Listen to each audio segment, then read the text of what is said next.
Migrants were essential to the new prosperity, so were Aborigines to the cattle industry.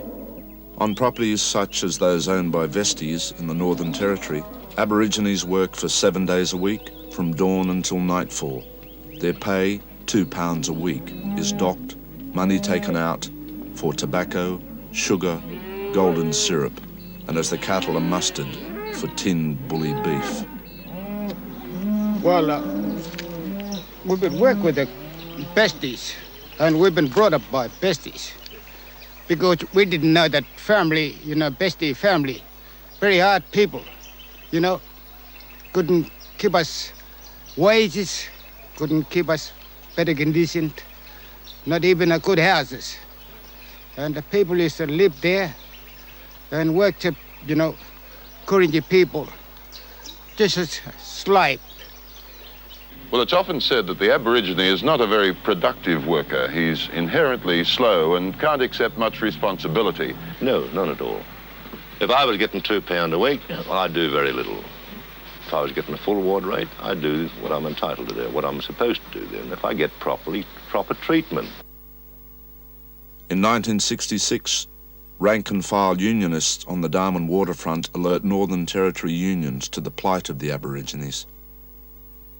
There were quite a few of us that said, now look, if there's going to be a demonstrative industrial action, it should be from big stations and from stations where there are a lot of Aborigines employed.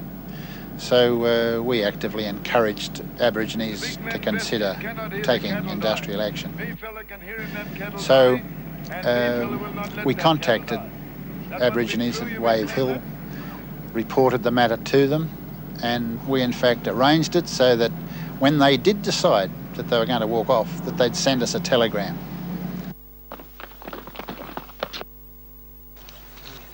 Winter time, and no water. We had to get a couple of blokes, come down and collect the water and take them back to other people been, just walking very slow.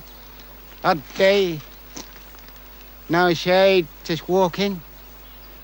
When some of the family got down here, that tree there, mainly there's tree there, trying to, decide what we gotta do. We have to stay here, to the spot. We got plenty of water and plenty of wood, and we have to sit down. My first physical involvement with the actual Wave Hill strikers was when I took my truck down with a load of food down to the bed of the Victoria River where they were all camped, and they were just so overjoyed that they were getting support this time from the trade union movement.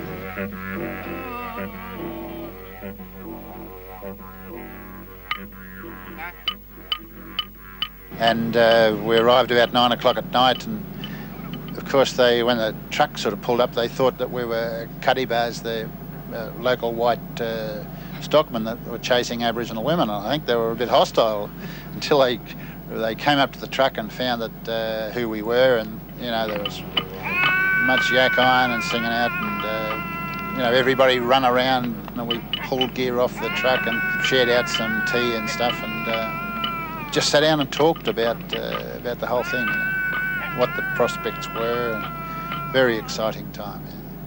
Do you think you get all the Aborigines on your side? Yes. In all the Northern Territory? That's right. I will. I'll do all I can. Every ways I can. I'll bring them in my ways. Yeah, we then had to look at sending emissaries south to get financial assistance from the trade union movement at large. Unions and workers in the south were quite happy about supporting Aboriginal workers that were on strike, struggling to improve their own conditions. And in that sort of situation, it wasn't seen as some paternalistic handout to Aborigines to support them. It was seen as supporting other workers in struggle. For the Gurindji, for the first time in their lives, they'd taken an action in retaliation, in demand and fighting for their own rights, and they saw it materialising, and I don't think they'd ever be the same again. They started to talk about things of running their own properties, and that's where land rights, I think, first had its genesis. In November 1975, Labor Prime Minister Gough Whitlam comes to meet with the Gurindji. I solemnly hand to you these deeds as proof in Australian law that these lands belong to the Gurindji people.